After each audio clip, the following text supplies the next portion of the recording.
Hello viewers, my name is Dr. Julia. I come to you from Smiles Nutrition and Wellness Center. This is a functional nutrition practice that seeks to address root causes of illness. When you address root causes of illness, we are able to help you prevent new chronic illnesses, reverse or cure pre-existing chronic illnesses, manage your body weight, delay premature aging, and reduce susceptibility to infections. Today, I want to discuss the commonest mistakes we encounter in our practice that diabetics make. Welcome.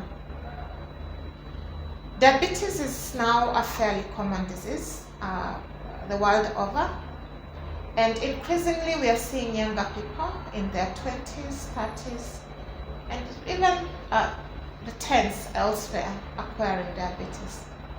And some of these people will come to your practice and tell you how they are doing everything as told, they are adhering to their medications, yet their diabetes is getting worse. What goes wrong? These are some of the mistakes we make in diabetics. Number one, there's the belief that it's okay to eat multiple small meals during the day. And some people eat as many as 6 meals in the day, saying they're small and so they should help control their blood sugar levels. Now, this is not correct. Diabetes is a disease of insulin resistance. And what this simply means is that a diabetic, as compared to a non-diabetic, requires more insulin after a meal to store away their sugar in the form of glycogen and fat. So if a diabetic patient eats this amount of food and a non-diabetic person eats this amount of food, a diabetic will require more insulin than this other person who has no diabetes. Now, when you eat multiple meals during the day, you tend to increase your demand for insulin irrespective of the amount of food. In fact, insulin is a bigger function of the type of food rather than the quantity of food. Yes, the quantity matters, but the nature of the food will determine much more how much insulin you need. And so we have flours and sugars and animal protein, especially if the two are had in combination, which tend to really increase our demand for insulin. What is the solution to this? In nutrition, we recommend that you seek to eat fewer, more satisfying meals. This will ensure your demand for insulin is not too high. How can you make your meal satisfying? There are several ways. Usually we'll recommend that our clients combine appropriate amounts of protein, fat, and carbohydrate so that they get more satisfied after their meals. This is because each of the 3 food types have different receptors in the gut and the mouth. And when you satisfy these different receptors, you achieve better satiety.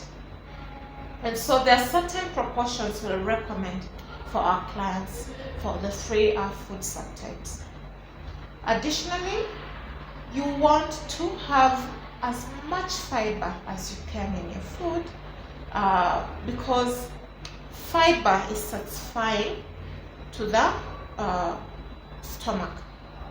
Fiber also has very low demands on insulin, so it will not require you to produce so much insulin. We get fiber in unrefined foods, and it does so through several means. Number one, it sends appropriate signals to the brain when you're chewing, because when you eat fiber, you have to chew. So it sends timely signals to the brain to tell it if you're satisfied and when to stop. When you do foods that don't have adequate fiber, there's that mismatch between the eating and the signals to the brain. And so you tend to send signals very late to the brain when you have already exceeded what is enough. So we encourage you go for fiber in your legumes, in your vegetables, and even in your unrefined grains and other forms of carbohydrate. The second commonest mistake we see is the assumption that for as long as you're eating whole grains, it's okay to have as much as you want. Again, that's not correct, because anytime we refine a grain or a carbohydrate and make either a juice or a flour out of it, there are changes that happen in the structure of the food that make it rapidly release sugar in your blood. Again, that is not desirable in diabetes, because the more rapidly we release sugar in our blood, the more insulin we require. So what should we do? I'm not saying that we should discard all the flours in our diet. I'm simply saying look for opportunities to eat unrefined carbohydrates or complex carbohydrates in the form of legumes. It's not advisable to have flour in the morning, flour at lunchtime, flour at dinner time, because that simply strains your body. Have a potato here, have a banana there, have beans. We recommend beans on a daily basis so that we are able to achieve better blood sugar control. The other wrong assumption we make in diabetes is that for as long as we are forcing our blood sugar down with medications or insulin, then we are good to go. That is not correct, because there are other aspects of diabetes other than just high blood sugar levels. Diabetes has aspects of poor gut health. Diabetes has an aspect of chronic inflammation. And so if we don't pay attention to these other aspects of diabetes, we continue to experience poor blood sugar control and poor state of diabetes. And when this happens, our organs continue to get damaged despite the tight blood sugar control. And so it's important to get a wellness practitioner to help you identify the root causes of your diabetes and address diabetes from that angle. Is it poor sleep that's driving your diabetes? Because we know the hormones that are associated with wakefulness and sleep, and these are cortisol and melatonin respectively, have an impact on our blood sugar levels. And so you want to sleep on time, you want to sleep adequately, you want to have restful sleep so that you're able to have these hormones in good amounts, and they help you to manage your blood sugar levels. Are you exercising? Are you doing some aerobic cardio exercises? Are you doing resistance training? Because muscles that are sedentary, muscles that are not active, tend to have poor insulin sensitivity. They tend to respond to insulin not so well as those that are exposed to exercise in the form of weight training and cardio. So get your wellness practitioner to help you identify suitable exercises for your age, for your health, for your weight, for your gender, and so forth. Apart from sleep and exercise, stress also plays a big role in diabetes.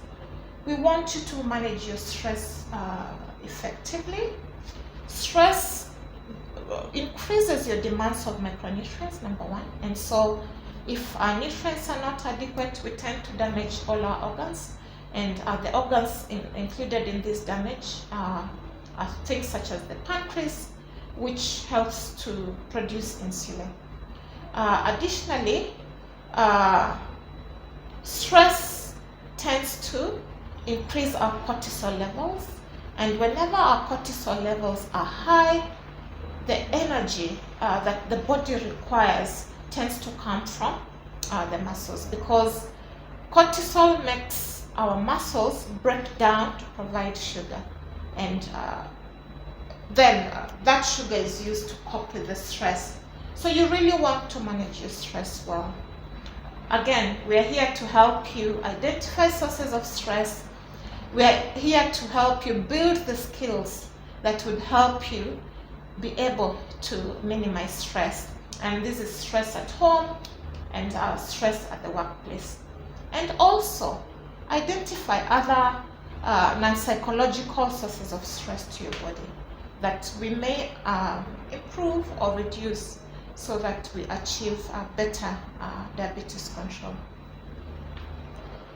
The other wrong assumption we make in diabetes is that if our parents have diabetes, then we must have diabetes. This is not correct. Yes, we have hereditary aspects of diabetes, but ultimately, what makes us diabetic or not are lifestyle and nutritional choices. What happens between birth and to the time you manifest diabetes is really what counts. And I've touched on the nutrition, I've touched on sleep, stress, and physical activity. So it's important that you know your genes are not your destiny. The choices you make in life are.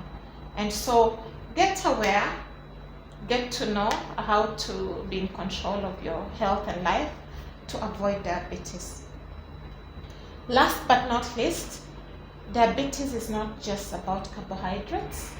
Diabetes is about many other things. I've talked about a few, but additionally, we now know toxins in our foods and the environment can also impact on diabetes. In fact, these are known as diabetogenics. So we have chemicals, pesticides in the farm, toxins that we can find around the house, things such as plastics that are diabetogenic. And this simply means they can induce diabetes in interaction with other things in your health or in your life. And they can also worsen your experience of diabetes. So you want to avoid plastics, you want to avoid toxins in the house, in your household products, in the paint in your house, and the toxins we encounter especially on the farm. Other aspects of diabetes such as inflammation do not just rely on carbohydrates to occur. Unhealthy oils and fats such as unrefined fats, such as highly refined fats, those oils tend to make inflammatory products in our body, and this, in the event of irritating our organs, also damage the organs that are involved in our insulin release and sugar control. You want to have healthy fats, such as we find in fatty fish and some seeds and nuts, to bring down inflammation, so that we are able to conserve our organs. You want to pay attention to micronutrients. Micronutrients are minerals and vitamins that we find in our foods.